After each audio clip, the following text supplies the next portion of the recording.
Oke, selamat siang kawan-kawan Sri Astu Swasti Prajabya.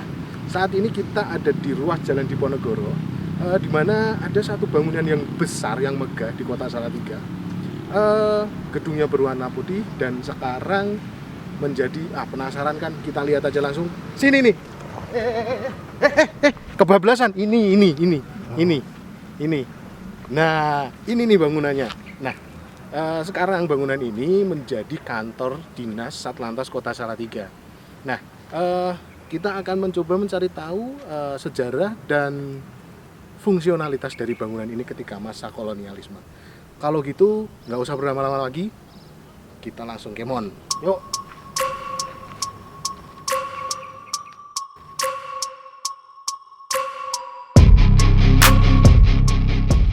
Tepat di depan muka atau di depan fasad bangunan ini, bangunan utama, yang mana bangunan ini dulunya adalah sebuah rumah tinggal ya.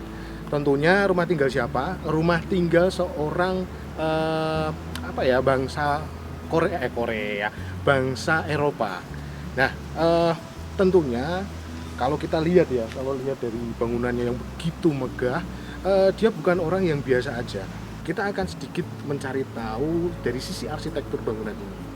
Kita akan mencari tahu seni-seni apa aja yang ada di bangunan ini, sehingga nanti kita bisa bisa memperkaya edukasi atau memperkaya knowledge kita lebih dalam.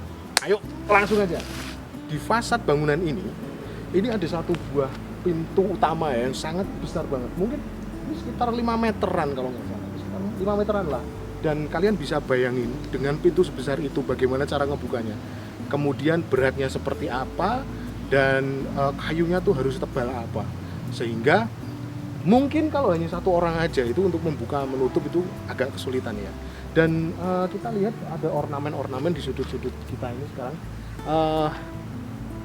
Ini ada ornamen-ornamen kolom-kolom yang merupakan salah satu ciri dari kayak pemilik rumah itu menginginkan satu kondisi di mana orang melihat status sosialnya yang begitu tinggi gitu. Nah, kemudian di sudut-sudut sebelah-sebelahnya itu ada beberapa jendela-jendela yang ukurannya cukup besar, mungkin sekitar 3,5 sampai 4 meteran. Dan kalau kita lihat ke arah sini, ini di sebelah sini ada pilar-pilar yang dimana pilar-pilar ini juga mengindikasikan bahwa bangunan ini tuh begitu kokoh dan begitu mewah. Kita sekarang ada di ruang utama, di mana ruang utama ini lantainya menggunakan marmer. Tentunya marmer yang sangat berkualitas ya. Marmer ini pada masa kolonial itu dikirim dari Italia, teman-teman. Nah, di ruangan utama ini, teman-teman, sekarang digunakan oleh kepolisian lalu lintas Kota Salatiga untuk keperluan mengurus SIM atau surat izin mengemudi. Kita sudah berada di ruang tunggu untuk pengurusan SIM. Nah, di ruang ini sendiri terdapat satu pintu yang juga cukup besar, tapi tidak terlalu besar ya. Kemudian di atasnya pintu itu ada teralis, di mana fungsi teralis itu sebagai lubang angin-angin, sehingga airflow yang ada di dalam ruangan ini akan terjaga dengan baik gitu. Dan kita merasakan saat ini tuh walaupun panas tapi ruangannya sangat sejuk sekali. Nah, hal itu juga disupport dengan tinggi bangunan yang juga mereduksi panas ya. Nah, kemudian di atapnya itu ada semacam plafon yang terbuat dari kayu. Kayu-kayunya tentu saja kayu-kayu jati dan yang sangat berkualitas begitu. Nah,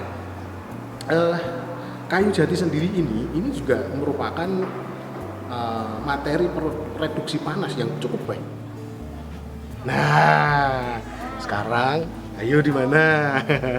Nah, kita sekarang ada di beranda belakang gedung Satlantas Kota Salatiga. Nah, di sini terdapat 9 buah pilar yang menopang atap bagian beranda belakang, sejumlah 9 buah, dan terbuat dari kayu jati yang sangat kuat dan belum pernah diganti sejak zaman itu ya.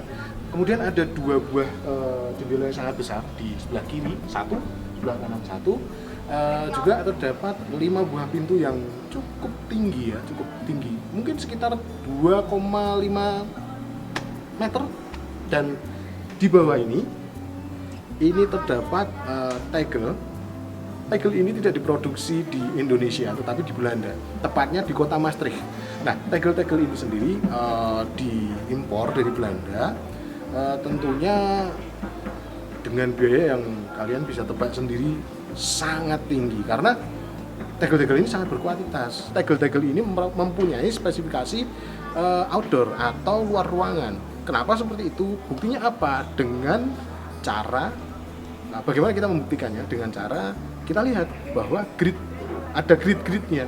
Jadi tegel-tegel yang di luar ruangan ini mereka rawan terkena cipratan air dan lain sebagainya. Nah, fungsi dari grid-grid itu sendiri itu agar tidak slip atau anti slip seperti itu, sehingga orang-orang yang berjalan di beranda sebelah belakang ini tidak tergelincir atau kepleset. Bagian ini merupakan satu koridor yang ada di samping belakang bangunan Gedung Satlantas Kota Salatiga. Nah, di atasnya terdapat doorloop yang menaungi kita. Jadi doorloop itu adalah satu atap yang menaungi bagian lorong. Nah, di sebelah barat sendiri juga ada doorloop. Nanti kita lihat deh. Di bagian barat bangunan ini juga terdapat satu beranda. Dulunya juga ada doorloopnya, tetapi sudah tidak ada. Nah, di sebelah kanan kita, di ruangan bawah situ, terdapat satu ruangan bawah tanah yang difungsikan untuk gudang.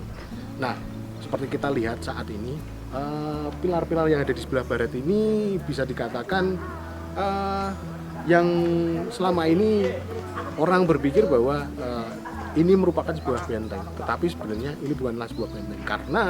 Kenapa? Karena ya tingginya saja bagi sebuah benteng temboknya terlalu rendah ya. Nggak tinggi gitu, sehingga keamanannya amat sangat tidak terjaga. Padahal ornamen-ornamen dari pilar-pilar ini hanya sebuah pemanis aja, atau mengindikasikan status atau strata sosial bagi pemiliknya itu tinggi ketika itu. Ada satu ornamen-ornamen unik ya di bangunan Satlantas Kota Salatiga, berupa seperti apa ya, seperti ornamen yang ada di atas ini. Itu namanya pinnacle. Jadi pinnacle itu adalah ornamen-ornamen yang berfungsi sebagai pemanis.